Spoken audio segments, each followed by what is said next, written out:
नमस्कार साथियों, स्वागत है आपके अपने YouTube चैनल पर। हम सामान्य हिंदी के महत्वपूर्ण 40 प्रश्न करते हैं जो कि यूपी पुलिस और यूपी एसआई के लिए महत्वपूर्ण है। अगर आपको हमारी वीडियो पसंद आई हो तो एक बार चैनल को जरूर सब्सक्राइब करें।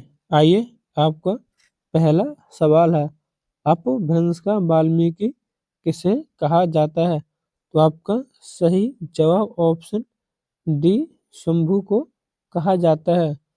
इनकी रचना थी पाउम चरित। यह मैंने आपको पीछे प्रैक्टिस सेट में बताया है। प्रश्न नंबर 2, या बड़ का उच्चारण स्थान है? तो आपका सही जवाब होगा ऑप्शन बी तालु से। या बड़ का उच्चारण या।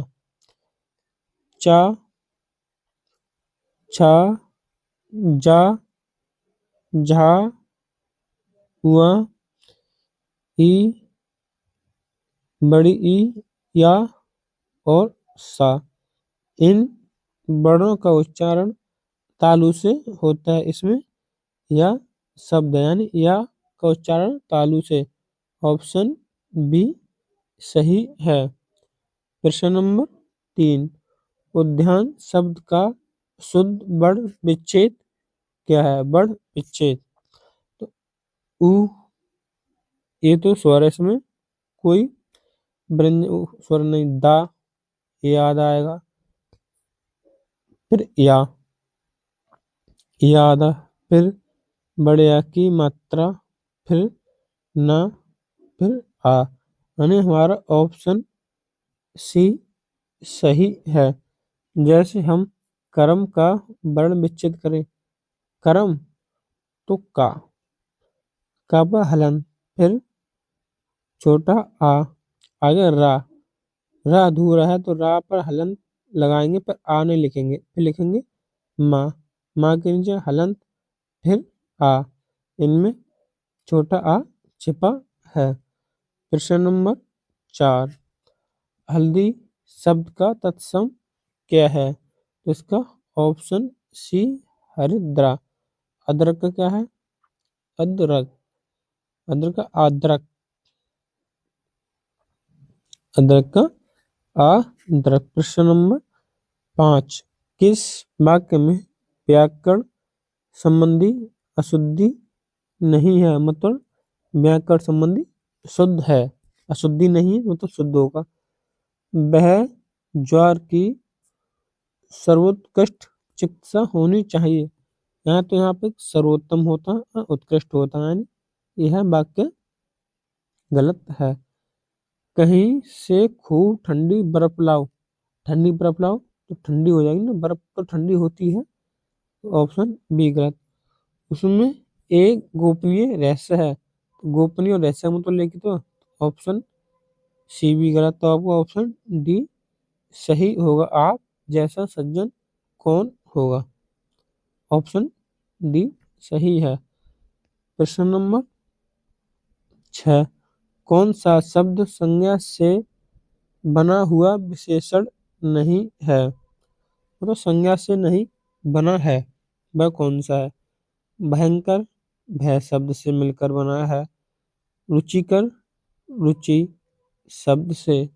शुभंकर शुभ शब्द, लाभ शब्द से। लाभ भाववाचक संज्ञा है, रुचि भी भाववाचक है और भय भी भाववाचक है। शुभ यह एक विशेषण है। यह कह रहा है संज्ञा से मिलकर नहीं बना विशेषण। तो ऑप्शन सी सही है। ऑप्शन सी सही है क्योंकि यह विशेषण से मिलकर बना है। ऑप्शन बी सही। प्रश्न नंबर 7, सूरज निकला और पक्षी चहचहाने लगे। वाक्य में कौन सा अव्यय है? ऑप्शन सी समुच्चय बोधक अव्यय है। प्रश्न नंबर 8, वधू का बहुवचन रूप क्या होगा? मैंने आपको यह प्रैक्टिस सेट पहले दूसरे में बताया था, जिसमें दीर्घ ऊ की मात्रा है वह लघु ऊ की हो जाएगी। और जैसे ब धुएं, जैसे बहू का बहु इस प्रकार है, तो हम बहु में कर देंगे छोटे ऊ की मात्रा बहु में, मतलब दीर्घ है तो वह कैपिटल हो जाएगा। प्रश्न नंबर 9, तन्मय का सही अर्थ होगा। तन्मय मतलब किसी चीज में लीन होना। जैसे आप किसी चीज को पढ़ते हो, आपके पास कुछ हो रहा है, आपको पता ही ना पड़े, मतलब आप किसी चीज में लीन हो जाओ, तो तन्मय। तन्मय का संधि विच्छेद करेंगे तो तम प्लस में, यानी व्यंजन संधि है, तो इसका अर्थ होगा दत्त चित्त। दत्त चित्त। प्रश्न नंबर 10, क्षुधा शब्द का विलोम क्या होगा। त्रस्त तिनका होता है, और तरसा होती है भूख। तरसा भूख होती है। ऑप्शन सी तृप्त। क्षुधा का विलोम शब्द ऑप्शन सी त्रस्त हो जाएगा। उद्दत का विलोम शब्द विनीत, ऑप्शन ए। प्रश्न नंबर 12, झूठा और झूठा शब्द एवं में सही अर्थ का भेद चयन कीजिए। यह सम समश्रुति शब्द है, इनका अर्थ अलग अलग होता है। झूठा, झूठा का क्या अर्थ होगा। झूठा, आप जैसे भोजन खाते हैं तो आप थाली या किसी में भोजन छोड़ देते हैं, तो वह होता है झूठा भोजन। कौन सा। झूठा भोजन, तो यानी उच्छिष्ट भोजन। झूठा असत्यवादी, यानी हमारा ऑप्शन बी सही है। प्रश्न नंबर 13, निम्नलिखित में से अनेक शब्दों का कौन सा एवं सही नहीं है। घट घड़ा शरीर, ये भी सही है। पानी चमक मान सम्मान, ये भी सही है। इसमें रहीमन पानी राखिए, बिन पानी सब सून, पानी गए न उबरे मोती माना सब चून, तो उसमें है पानी के अर्थ 3 दिखाई दिए हैं। प्रश्न सी, आदि का राजा शिव। खेचर का पक्षी, खच्चर। खेचर खे का मतलब होता है आकाश, चरमिस आकाश में चरने वाले, तो आकाश में चरने वाले पक्षी। लेकिन खच्चर आकाश में थोड़ी घूमते हैं, तो इसमें ऑप्शन डी आपका सही जवाब, यानी इसमें खच्चर का खेचर का खच्चर नहीं काटती शब्द नहीं, तो आपको ऑप्शन डी सही है। प्रश्न नंबर 24, प्रमाणिक शब्द का मूल शब्द और प्रत्यय का सही अलगाव है। तो प्रमाण प्लस एक, तो इसमें ऑप्शन बी सही है। अगर किसी में आप एक प्रत्यय लगाते हैं तो पहला दीर्घ में बदल जाता है। जैसे हम लिखेंगे उद्योग, ठीक। अब उद्योग में हम ई प्रत्यय लगाएंगे तो यह आएगा औद्योगिक। कौन सा। औद्योगिक, औद्योगिक होगा। जैसे विज्ञान शब्द है विज्ञान, विज्ञान में हम ई प्रत्यय लगाएंगे तो क्या आ जाएगा वैज्ञानिक। एक शब्द और है जैसे संविधान,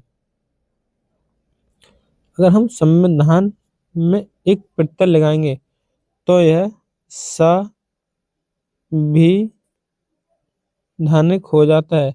लेकिन आपने किताबों में देखा होगा तो संवैधानिक इस प्रकार लिखा होता है, जो कि अशुद्ध है। आपने किताबों में ये वाला अशुद्ध है, ये शुद्ध है।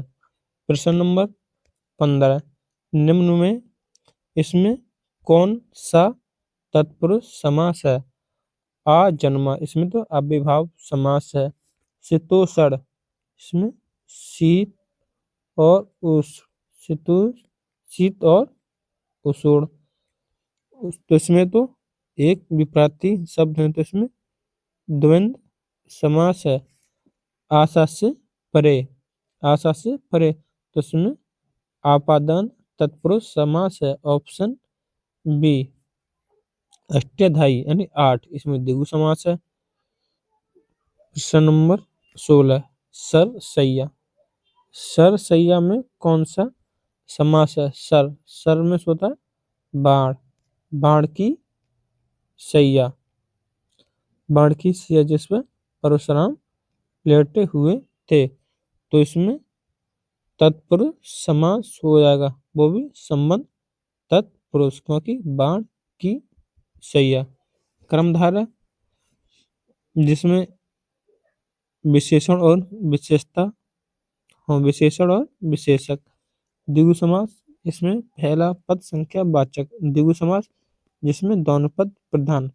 अगर कोई पूछे कि द्विगु शब्द में कौन सा समास है, तो इसमें द्विगु ही समास है। द्विगु का अर्थ होता है दो गायों का समूह। किसका? दो गायों का समूह। प्रश्न नंबर 17, निम्नलिखित वाक्य को मिश्र वाक्य में बदलिए। शक्तिशाली की चलती है, वह शक्तिशाली और उसी की चलती है? नहीं, यह तो संयुक्त वाक्य हो गया। जो शक्तिशाली होता है उसी की चलती है, तो यह उस पर आश्रित हो गया, तो यानी ऑप्शन बी सही है, मिश्र वाक्य। प्रश्न नंबर 18, अशोक राजनगर में रहता है, वाक्य में संकेत वाचक में बदलने पर होगा संकेत वाचक। ऑप्शन ए, काश अशोक राजनगर में रहता, तो यह इच्छा वाचक है। यदि अशोक राजनगर में रहना चाहता है तो वह रह सकता है, तो आपका ऑप्शन बी सही है। प्रश्न नंबर 19, वीर सैनिक कहते हैं कि हम विद्रोही शत्रु का नाश करेंगे, यानी किस भाग में त्रुटि है? वीर सैनिक कहते हैं कि हम विद्रोही वीर सैनिक कहते हैं कि हम शत्रु का नाश करेंगे, यानी आपके बी भाग में त्रुटि थी। यहाँ तो शत्रु लग जाएगा या विद्रोही, एक ही शब्द लगेगा। प्रश्न नंबर 20, ऐसा रोग जिसका उपचार संभव न हो, तो ऑप्शन डी असाध्य है। प्रश्न नंबर 21, वह स्त्री जिसका पति परदेश से आने वाला हो के लिए एक शब्द है, तो इसमें आपका ऑप्शन डी सही है, आगामी पथिका, यानी ऑप्शन डी सही। प्रश्न नंबर 22, वस्तुतः मनुष्य वही है जो मानवता का आदर करता है। वस्तुतः सच्चा, ऑप्शन डी सच्चा मनुष्य वही है जो मानवता का आदर करता है। प्रश्न नंबर 23, काठ की हाड़ी बार बार नहीं चढ़ती, इसमें ऑप्शन छल कपट का व्यवहार हमेशा नहीं चलता, नहीं ऑप्शन ए सही है। प्रश्न नंबर 24, उसने कहा था, यह क्या है? उपन्यास नहीं है, निबंध नहीं, यह कहानी है। ऑप्शन सी किसकी? चंद्रधर शर्मा गुलेरी की यह कहानी है, उसने कहा था। हजारी प्रसाद द्विवेदी का कौन सा निबंध संकलन इनमें है?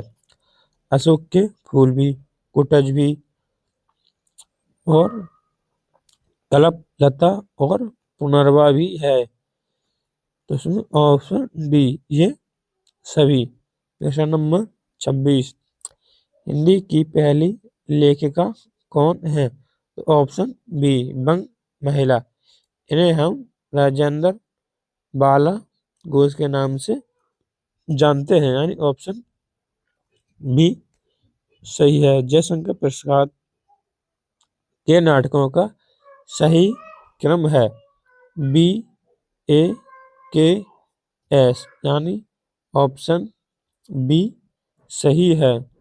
नवीन रिपोर्ताज की परंपरा किस रचना से आरंभ होती है? तो आपका ऑप्शन ए लक्ष्मीपुरा।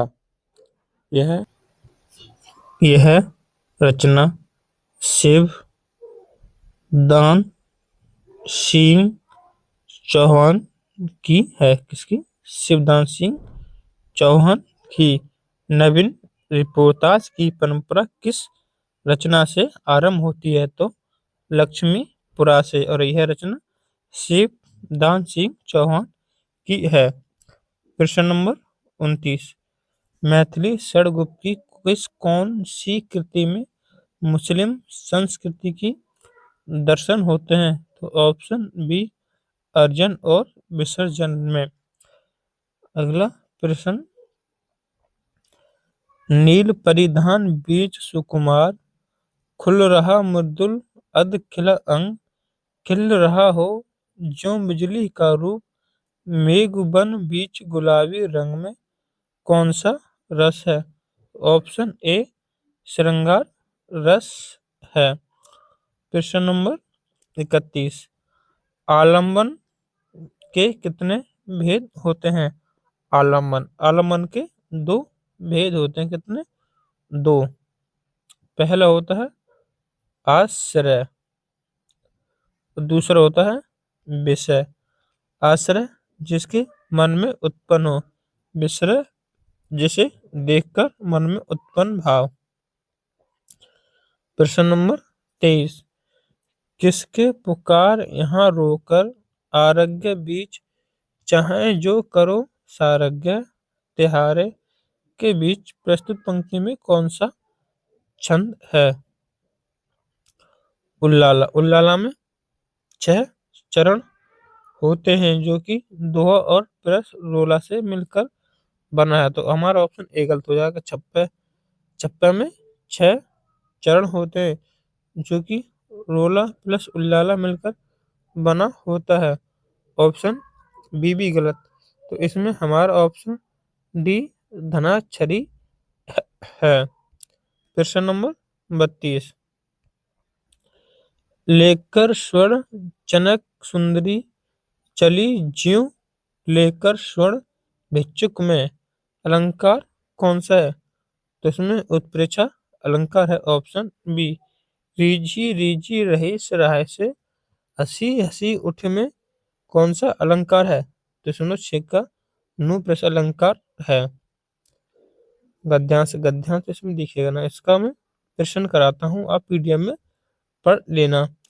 गद्यांश में अलंकार शब्द किस ओर संकेत करता है? तो इसका ऑप्शन ए सही है, बुराइयों और कठिनाइयों की ओर संकेत करता है। प्रश्न नंबर 36, अंधकार का निषेध किस ओर अंकित संकेत करता है? तो यह मानना कि समाज में अन्याय शोषण बुराइयां नहीं है, यानी ऑप्शन बी सही है। प्रश्न नंबर 27, जीवन में बहुत अंधकार है, रेखांकित अंश में कौन सा कारक है? तो ये तो अलग ही है ना, बिल्कुल ही गद्यांश से। तो यानी 37 का क्वेश्चन होगा, जीवन में अंधकार में और पर अधिकार का विभक्ति है। तो यानी आपका ऑप्शन ए सही होगा, अधिकरण कारक। प्रश्न नंबर 38, 2019 में साहित्य अकादमी पुरस्कार इनमें से किसको दिया गया? पत्थर फेंक रहा हूँ यह चंद्रकांत देवताले की रचना है। रेहन पर रघु यह काशीनाथ की रचना है। सास्य आत्मा ज्ञानेंद्र पति की रचना है। छिलते हुए अपने को नंद किशोर आचार्य की है। इसको 2019 में साहित्य अकादमी पुरस्कार मिला था, यानी आपका ऑप्शन डी सही है। प्रश्न नंबर 39,